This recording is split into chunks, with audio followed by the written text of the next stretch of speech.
And a very happy Friday to you at 12:06 in the West. It's the John Phillips Show, live from Sherman Oaks. Johnny, we are at the Pineapple Hill Saloon and Grill. You want to come down here? We're here till 3 o'clock. All you got to do is take the 101 to Van Nuys Boulevard, make a left at Millbank, and you'll see the beautiful outdoor patio. There's plenty of parking here, and there's lots of people here hanging out, celebrating Jimmy Buffett Friday early.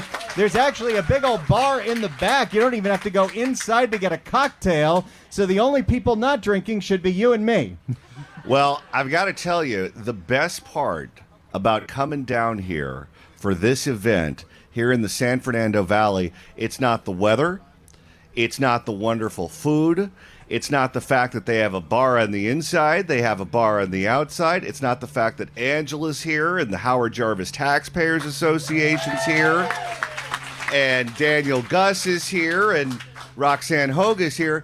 You know what the best part is of this event so far at, what is it, 12:07? What's that, Johnny? Jimmy Kimmel parked my car.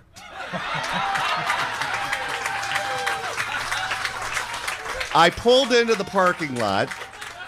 We share a parking lot here with the In-N-Out Burger, and unlike the one in Oakland, you can actually leave with your life after you eat your lunch. I pulled in next to the door. I thought to myself, I came here the last time, they didn't have a valet, but there he was, just standing there.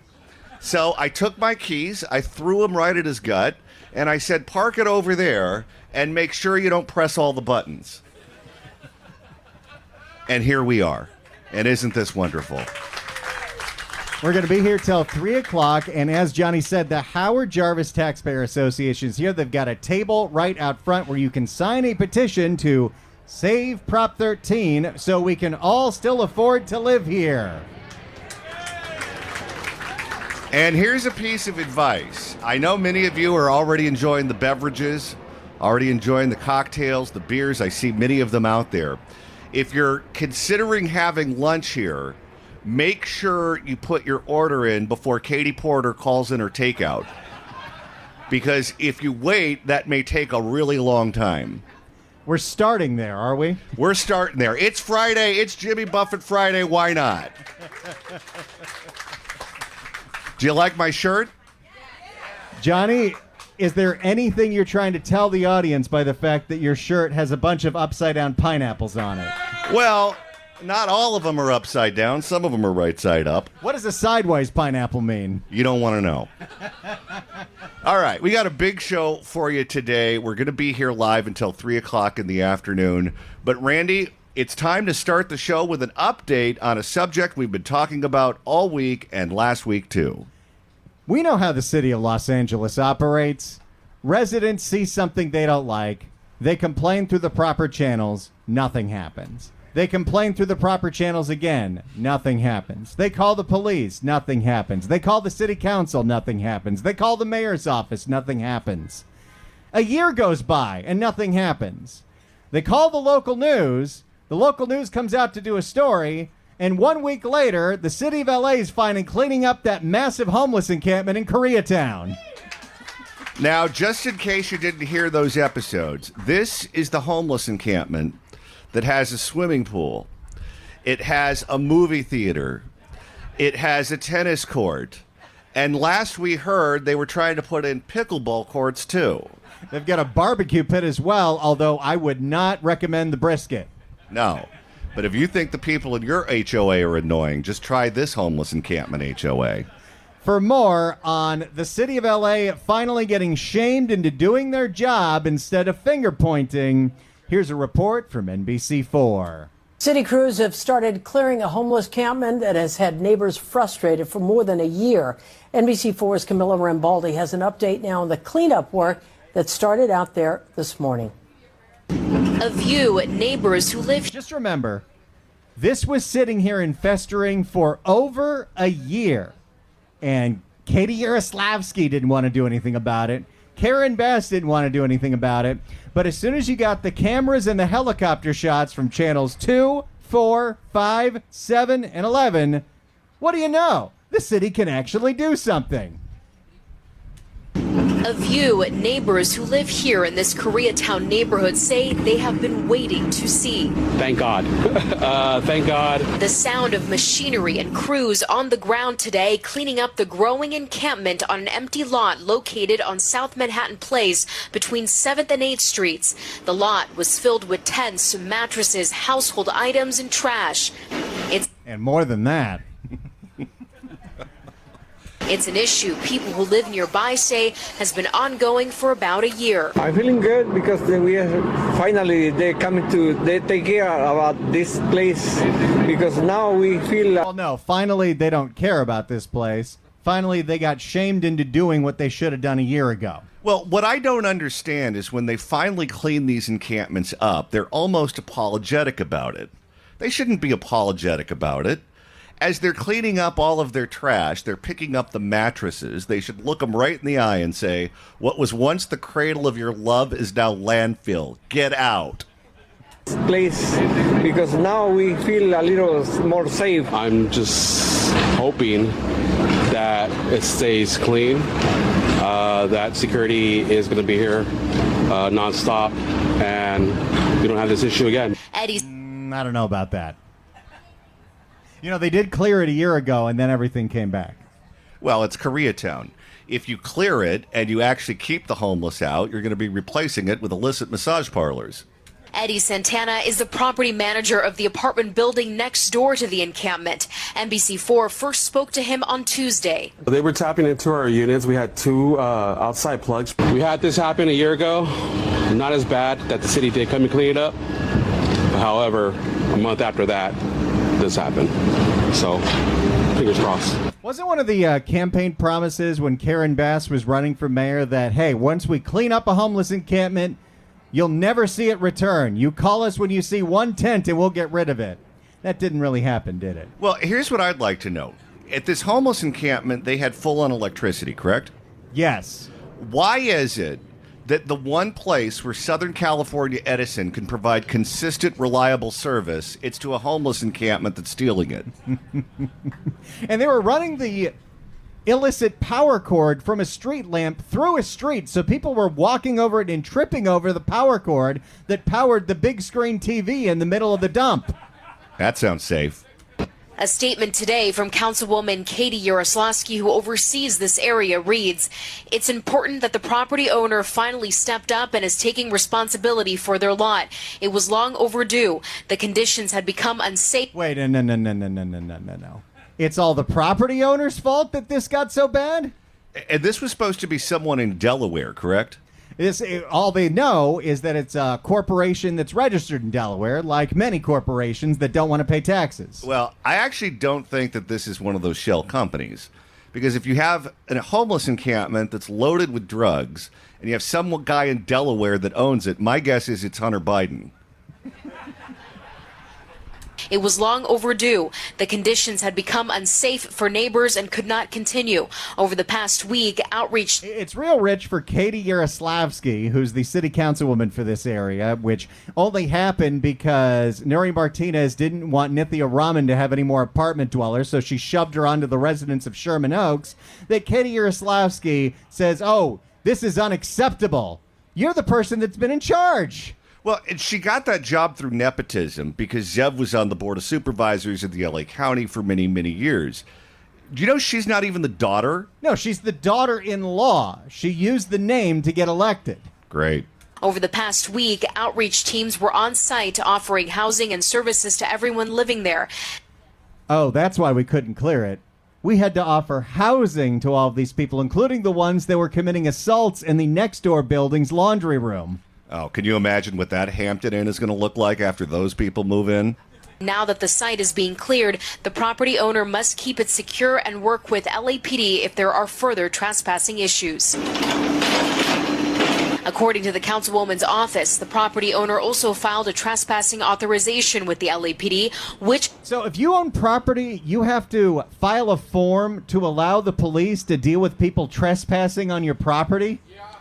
It's the city of LA. Everything is backwards. Which allows police to remove or arrest trespassers on the lot without needing to contact the owners.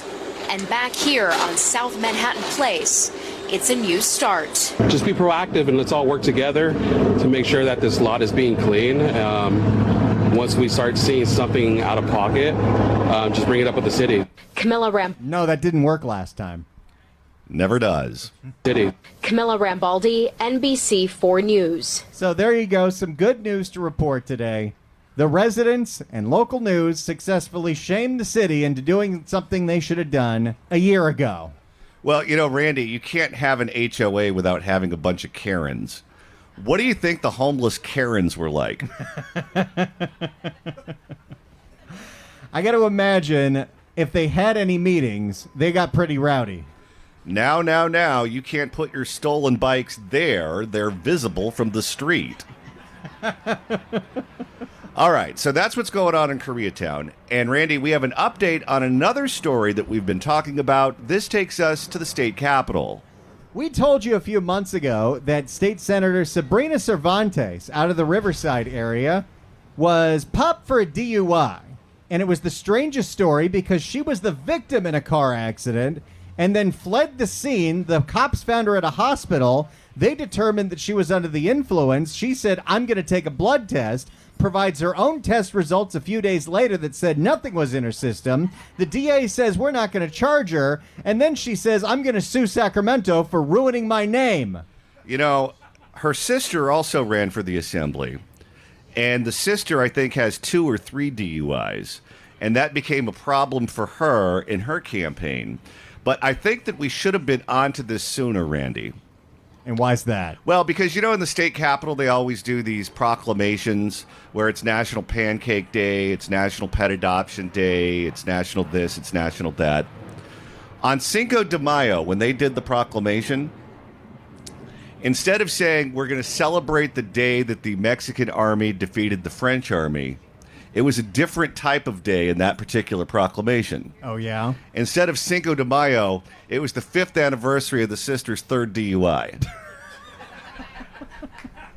So here's what's happening now. Sabrina Cervantes is suing Sacramento and Sacramento PD because she claims they targeted her because she is a Latina member of the LGBTQ caucus. Yeah, it's not because her car looked like Graceland. And so now to, I guess, vindicate herself because she says her name has been dragged through the mud, she released, through her attorneys, selectively edited portions of the police body cam, something Sacramento PD hasn't been able to release themselves. And the thing I don't understand is, you already aren't getting charged. Why do you need to release the video? And why are you releasing a video with missing portions of it? What computer did they send this video from? A computer at the Nixon Library? For more, here's CBS in Sacramento. Some new video to show you of a car crash that led to the DUI arrest of State Senator Sabrina Cervantes. She was never charged after a toxicology report found no alcohol or drugs in her system. The senator plans on suing, saying her reputation has been tarnished. Your reporter. What reputation? Well, you know, Randy, now that she's termed out of the California legislature, she could always run for a seat in British Parliament, because at least over there she'll be driving on the right side of the road. Recovering Sacramento County, Tori Abadaka. I do have to point out, she was the victim in the car accident.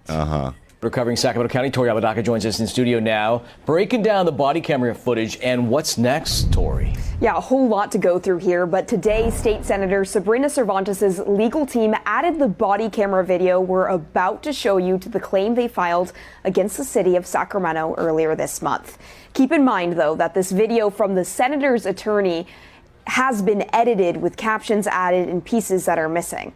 She made a movie. And she thinks that this is going to clear things up. Watch. Well, if anything, it's adding more mystery as to why are you trying so hard at this point when you haven't been charged with anything. Well, and she's saying that all of this damaged her good name. She was so popular at the Capitol. Well, of course she'd be popular at the Capitol. You wouldn't be the Candyman if you didn't bring the sunshine. Watch. Video released, edited, and captioned by California State Senator Sabrina Cervantes' legal team, showing a SUV slamming into her car. The crash damaging more than the state senator's car, but she says her reputation too. Oh, boy. She's looking for a payday. after police arrested her for driving under the influence. But later, her toxicology report came back negative. When did she take that test? That's a good question. I mean, is this the old Jose Huizar where you rear end somebody, you're obviously under the influence, and you convince LAPD to wait about 3 hours before you can take the test? You know, at one point, before he became the U.S. Attorney for the Central District of California, then Assemblyman Bill Asaley wanted to pass a law that said that if you were a member of the legislature and you received a DUI in a state car, that the state could pull the state car from you so the state doesn't have to assume the liability. And the Democratic majority voted it down. I'm still trying to understand why they get a state car. Good question. This is not Take an Uber. This is not only about what happened to me, it is about accountability. Hey, that rhymes. Maybe she could be mayor. And if this could happen to me, this can happen to anyone. The state senator spoke out on September 8th when she filed a claim against the city of Sacramento for unlawful arrest and defamation. And now the body camera footage provided by her legal team offering more evidence. Feel that, but my back is starting to really get me and my spine, so. Sacramento police body camera video shows them questioning Cervantes in the hospital hours after the crash. Police claim... See, this was the weird thing. She was the victim of a car accident, but she fled the scene and had a staffer pick her up and take her to the hospital instead of, I don't know, calling the police or calling for fire or calling for an ambulance. The cops found that to be a little suspect. Yeah, you think? They didn't even know whose car it was. They were trying to track down what happened to this person. Hours after the crash, police claimed she had an unsteady gait, plus slow and slurred speech. But Cervantes' attorney said... And what's your defense? No, that's just how I am normally. Well, if she's loaded, you'd think we'd get better legislation from Sacramento than what they actually produce. But Cervantes' attorney says that's not what this video shows. She gave me her phone number with her first and last name because I told her that this was a state-owned vehicle. Police got a warrant for a blood test, but the video provided by her team shows Cervantes suggesting one. If we could just do a blood test, since I'm going to be getting a full... She didn't want to do the vision test. She thought she'd fail that one. And didn't she take the test many hours later? Yes. Let me talk to her, and if I could I choose which one? You absolutely can. Cervantes had another driver take her to the hospital, something officers appeared to find suspicious. Well, I don't want to tie up fire and emergency services when there's so many dire needs out there. That is... Okay, that's not believable. Nope. That is odd. It's different than what we typically see. Interesting. Have the evidence that proves irrefutably that the officers were lying. The senator's attorney, Jim Quadra, claims police targeted the state senator because she is a Latina woman who is part of the LGBTQ plus community. Why? Who knows who she is? You think the cops know that she's a senator from Riverside? Let alone all the other stuff. So that's what's going on in Sacramento right now, Johnny. And right now, we are pleased to be joined by the owner of Pineapple Hill, Angela Marsden. Angela, welcome. Thank you so much, you guys. Thank you for coming out today. It's awesome to have you here. I feel very blessed, and so many people have driven from so far. Thank you, guys. Thank you so much. Including Johnny, who came all the way from Palm Springs. That's right, and plenty of parking, so we like that. And we like the pineapple shirt. Well, hey, I'm festive. You can't accuse me of not being festive. So when I look at this wonderful saloon and grill, this restaurant, all the people who are out here, so much of what we know about our community, so much about what we know about our neighborhood, about places that we visit if we don't live there, we experience life through food. And I think that one of the things that we learned during COVID, when everything was shut down and the state of California did their best to try to destroy so many small businesses across the state, from the Oregon border down to the Mexican border, is that as customers, we're just as dependent on these restaurants as the owners are on the customers. And when it was taken away from us, and we went from being able to see our peers, to see people in our community, to see the bartenders, the waitresses, the owner, everyone involved, and that slice of joy that so many of us, and California is such a great food state that we really had an embarrassment of riches. And when that was taken away from us, I think it was a revelation for a lot of people as to how much businesses like this mean to us. Well, I mean, I'm going to speak on behalf of the small restaurants and small businesses. We do this for the passion and the love of what we do and for our community. We don't do this to get rich. We do this to be a part of the community. Like, we have a wonderful run club here, guys, on Monday that meet for free, Club Jam, and they run 3.2 miles, and they run marathons all over, and they do fundraising. We do all kinds of stuff for the community because the community does so much for us. And it was very interesting during COVID. This is just my take on it, guys, okay? When you keep people from talking, you can get away with a lot. When you go into a pub, you see your neighbor, you talk to them, you know what's going on, you know what's real and what's not real. When you are kept from each other and only getting fed what you're told through the internet or through, media, you don't have the real pulse and the real story of what's happening on the ground. I know that sounds kind of crazy, but that's what COVID was. I feel like it put a lot of mom and pops out of business, and they're still doing it. There's still 2 to 3 restaurants a week going out of business in LA. And the small businesses, you guys, the other small businesses, they don't even keep track of how many are going out of business. The clothing boutiques, the little locksmith person. And we love our neighborhood, and we love LA, and all we want is to bring everybody together. So after COVID, and you were shut down for as long as you were shut down, you were allowed to reopen, then you get hit with the Hollywood strikes.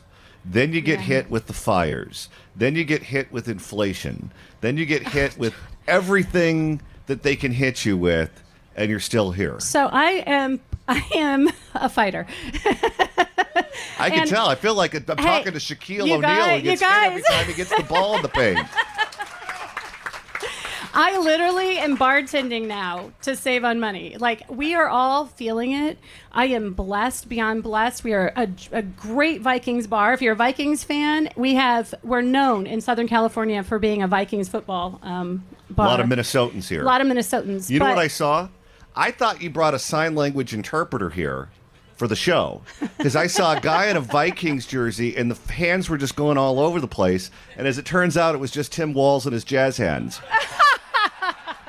That's awesome. No, but yeah, a lot of the businesses have been hit with the strikes. We need our entertainment industry working, right? We need the entertainment industry working. Oh, yeah. And between the strikes and Alec Baldwin killing the rest of them, there's going to be no one left. And this is how he's like in the 12 o'clock hour. Wait to see how he is at 2. That's awesome. Now, one of the things that is so important here in California for small business owners, for homeowners, is Proposition 13. Proposition 13 allows many of us to remain here, to live here. You talk to your customers. You talk to people who have owned their homes for a long time, people who bought their homes when they were worth considerably less than what they're worth right now, people who would otherwise love to stay in communities like this if they could just afford to stay in the homes that they own. How important is it for your business and for businesses like yours to preserve Prop 13 so your customers can afford to stay in their homes in the neighborhoods they love? Look, it is essential and so important because they would not be able to stay in the home. If they're paying taxes based on what it's worth now, they're not going to be able to stay in their home. And our pub, we have generations of people that come through. If you go through, there's some plaques in there of people who have been coming so long they passed. But people come here when their son turns 21. They come here because they met here and got married. They have kids in the community. That it's essential for people here in LA who have bought their property and when it was $300,000, be able to stay in that property. That is our community. That is our elderly person that you walk by and you see him out in the yard, and I do it with my dogs all the time. He's out watering the grass and hello, and it's very essential for our way of life, and it'd be awful if that was taken away. When you talk to customers, how many of them are kicking tires on retiring in some other state and not staying in California because of that climate? It's awful. It's first of all, we have tons of people that work in the movie industry that are losing their health insurance. They were on their way to retirement. Now they're trying to retire early. Retired people, they don't want to stay here because they can't afford to stay here. It's heartbreaking. It is heartbreaking. They're going off to Texas. They're going to Vegas. They're moving out of state. And I really want to keep everybody in LA. And I think California is worth fighting for. I went against Newsom when the first recall happened. And I'll tell you guys, I remember it was me and there were 4 other people, and they were real people, just that had experiences like me.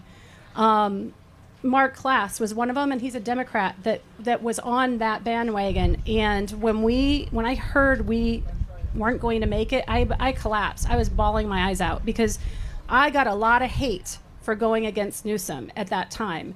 Now, those same people probably won't feel that way. Hopefully. Unfortunately, I wish we could have gotten him out then, but it didn't happen. Well, I'll tell you, you make a very good point that it's going to be impossible to fix this state if everyone with common sense leaves. And I understand the impulse of wanting to leave the state and go to another place where the government is saner and the cost of living is lower. But if we don't fix California, the problems here are going to spread to other places. Yes. And we're on the front lines. And we're out there fighting every single day. You're doing it here. We're doing it on the radio. All of you are doing it by showing up to events just like this. We're doing what we can to fix this place. Because if California isn't worth fighting for, then guess what? Your problems are just going to follow you everywhere you go. Amen. Because we are the ghost of Christmas future. The good things start here, yes. And the bad things start here. Yes. I agree totally, and I'm going to jump on what he's saying.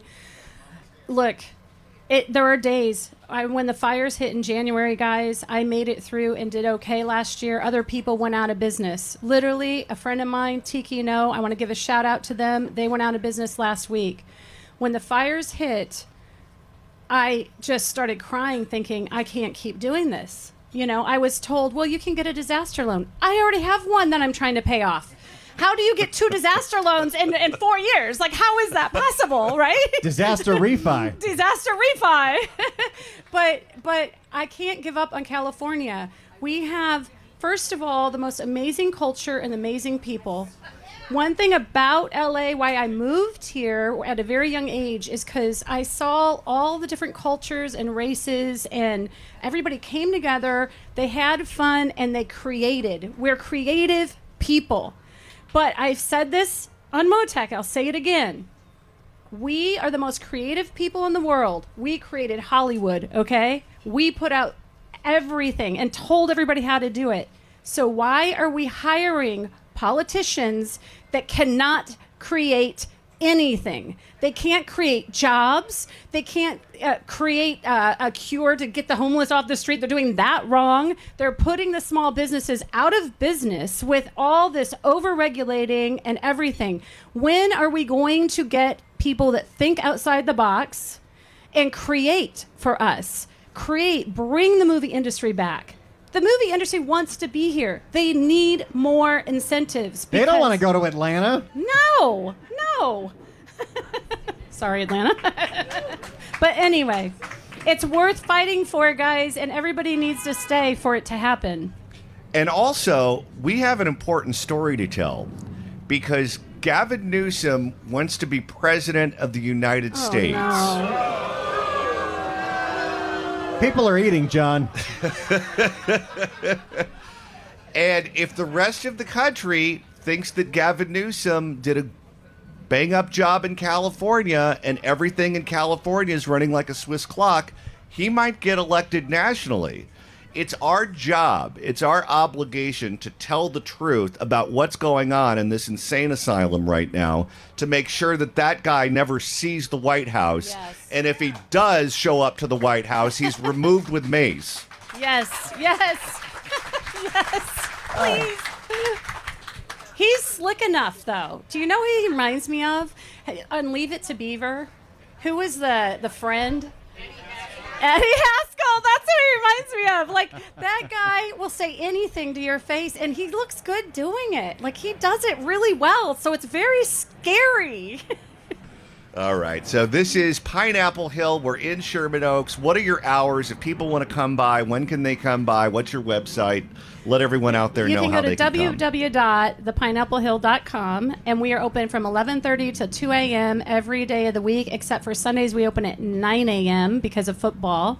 We have a great trivia night, guys. Come out for trivia from 8 to 10. We're known for the trivia night. We've had it forever. What night of the week is that? Tuesday night. Yeah, it's a lot of fun. So thank you so much, you guys, for coming. And thank you for everybody that drove far. And we have $9.75 margaritas in the back with Lena. And thank you to my staff very much. Angela, I got to know before you go, when you're behind the bar, what's your favorite cocktail to make here? Ooh, prickly pear martini. And you know what Lewis told me? He said you close at 2 a.m., right? Yep, we do. Okay, Pineapple Hill closes at 2 a.m.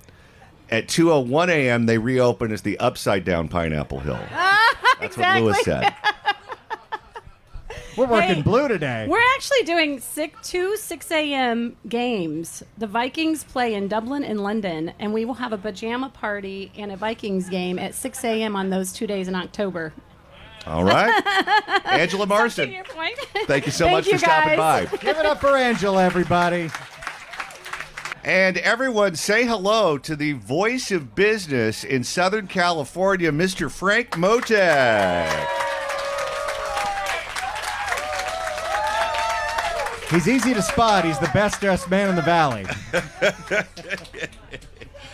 If you'd like to email the show, you can do so at johnnydon'tlikeshow@gmail.com. That's johnnydon'tlikeshow@gmail.com. And Randy, you're monitoring the mailbag. Eric the Mailman writes in. Shout out to all our letter carriers out there at johnnydon'tlikeshow@gmail.com. Hey, Cool John and Hot Randy. Sabrina Cervantes must have gotten her wig snatched when she was arrested for her suspected DUI. Can I get an assist from the original himself? Why, yes, you can. I may be criticized and dragged through the mud for it and get my wig snatched, as the gay guys say. Thank you, Ricardo Lara. I'm very kind of sketched. Oh, we know. All right, it's time to open up the California Crime Blotter. If the cashier is dummy. Questions? And Randy, this one's a doozy. We're going to Emeryville in the East Bay, where there's a plant thief. A plant thief? Someone is stealing bushes and trees. How could you steal plants? They have their own built-in security system. It's called thorns. They found a way. For more, here's NBC in the Bay.